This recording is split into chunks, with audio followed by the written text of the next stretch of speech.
Hi, welcome.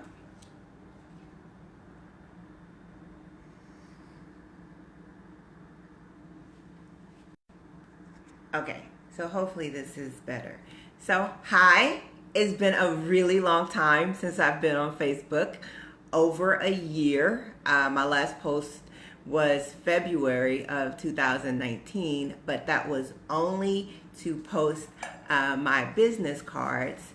And before that, I don't remember the last time I made a post because I thought my Facebook page was canceled, and then somebody called and told me that it wasn't. So, if you look at the title of this message, you will see that you would see that I titled it the Family First Coronavirus Response Act.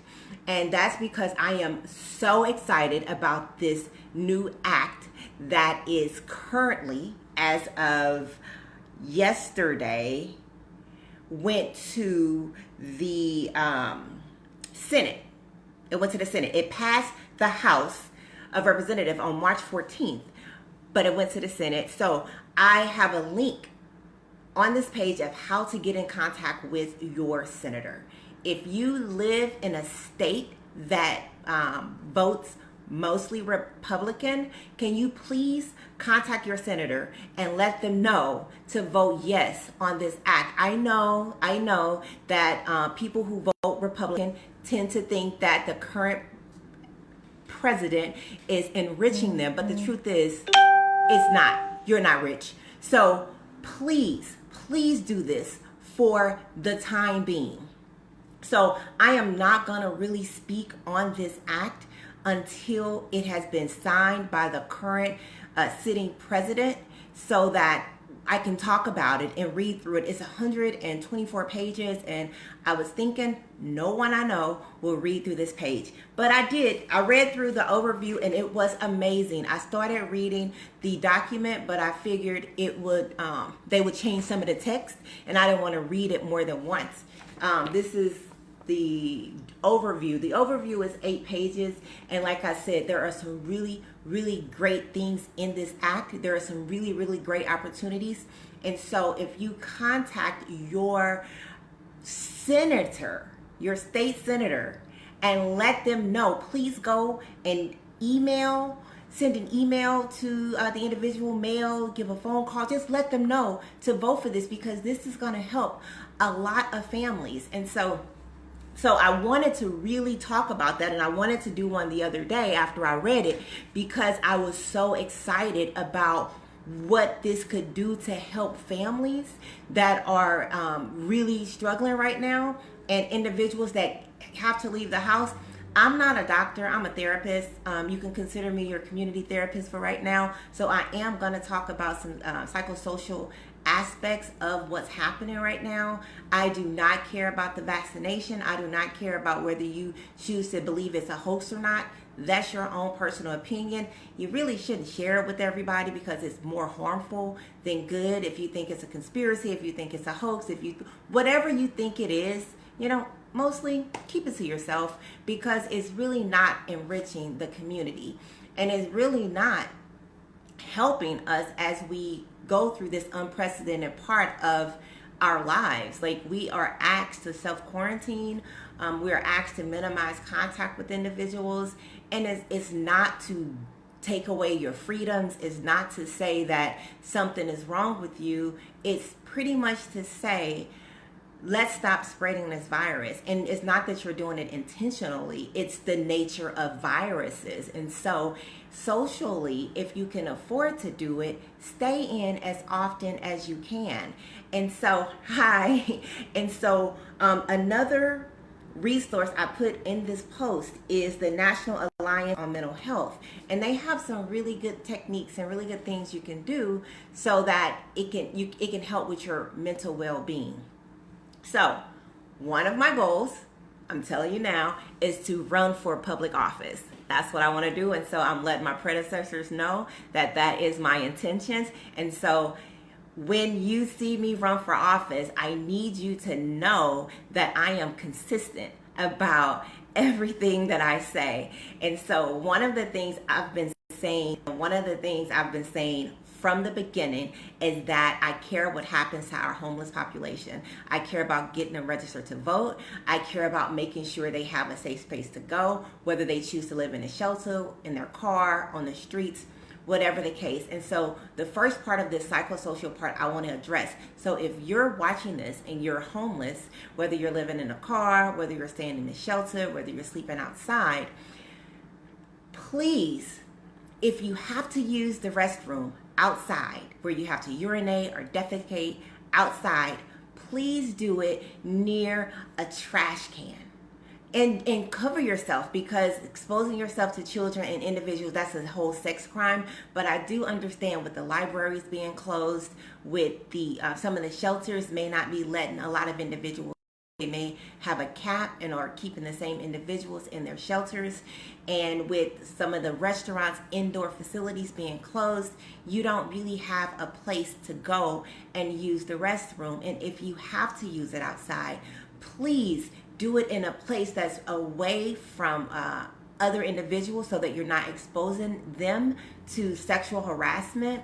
And then that you're keeping your environment smelling fresh, because we don't want a whole cities smelling like urine or feces. And so if you have water to kind of get rid of the stench a little, but that's something that you can do.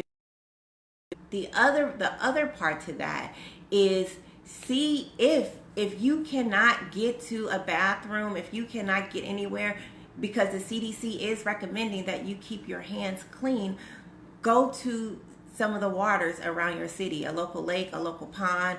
Some of the parks still have water fountains that you can go to. Clean your hands in it. Don't spit in it. Don't urinate in it, because individuals still use it, of course.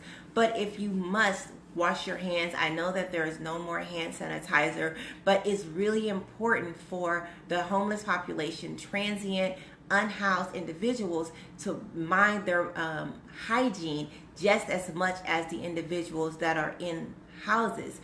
And so that's the one thing I really wanted to talk about. The other thing I really want to talk about is just stop with all these hoax. Like, this is, I mean, you can have fun with this. I don't want you, because we already asked to stay in the house. Have fun with it, but stop telling people what to do. And I know that I'm telling you what to do in this, but I'm not telling you not to get vaccinated.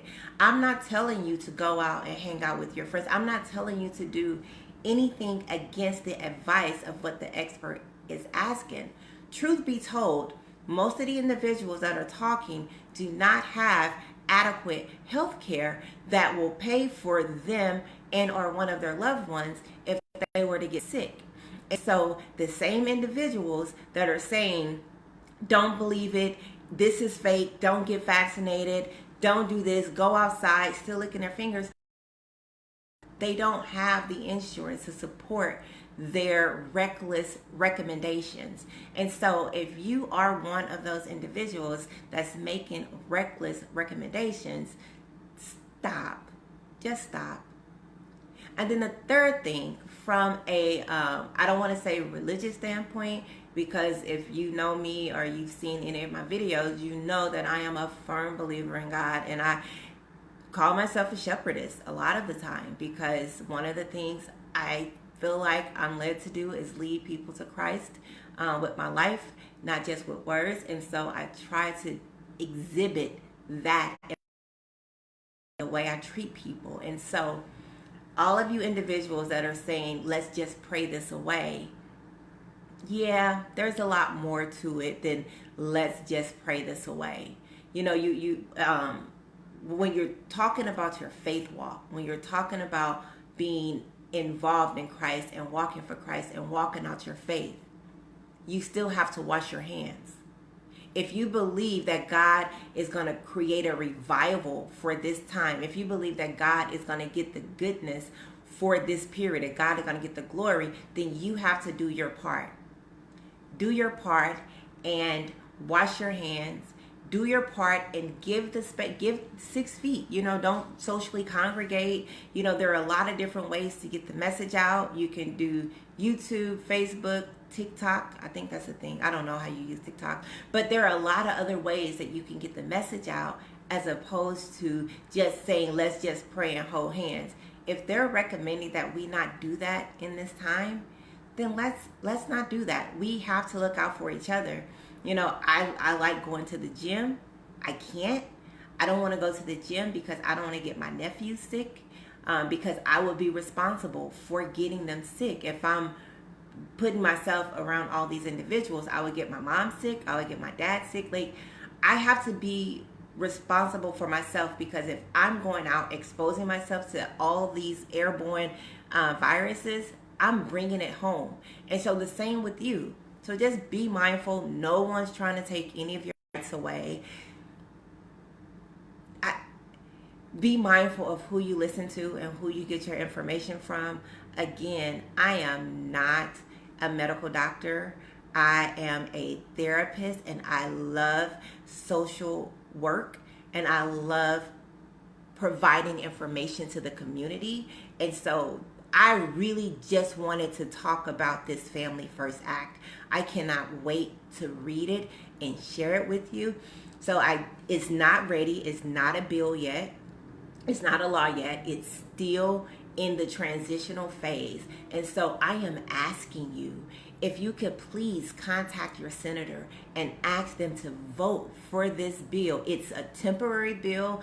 It is specifically, like when you read it, it's specific for this particular time in our lives. And so please share this with individuals, share the links with individuals, and ask them to contact their senators to have them write a letter or a comment or something, just so that we can get this bill passed.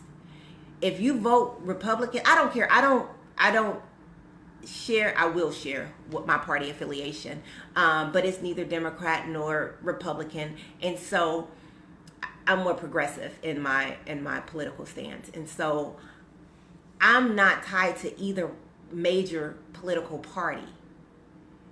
So I'm not saying anything about one party or another, but I know that some of the thought process of individuals that vote Republican is that, we're enriched, and that, Democrats want to be for the poor people and all this other nonsense. Please cut that out just for this period. Just for this period. This bill is so temporary. The individuals, Uber drivers, Lyft drivers, Grubhub deliverers, restaurants, they're all losing money. People are losing jobs. Rent is coming up April 1st, and a lot of people won't be able to pay their rent. You probably won't be able to pay your rent. Think about that. Think about that. The information is on this link. I just learned how to use live again because I haven't done it in so long. So I am going to be sharing this video, just asking people to contact their state senator, to ask them to, and then after that, I'll read it and I will share everything with you. These are my notes. Like, I took a lot of notes. So this is page 1. This is page 2. This is page 3. This is page 4. This is page 5, page 6, page 7, and page 8. I've read through it, I've taken notes, I've asked questions, and I've made comments. And I am really excited about how this can help us right now. So please share this video if you can, as much as you can. I'm totally okay with it. I do not have all the answers. I don't pretend to have all the answers. I just know that this may work. This may help a lot of people, and I am so willing to do my part to make sure we get this out. I thank you so much for spending this time with me today. Again, please share the message. I am Arkila Covington, licensed marriage and family therapist. For today, I am your community therapist. Thank you and have a great day.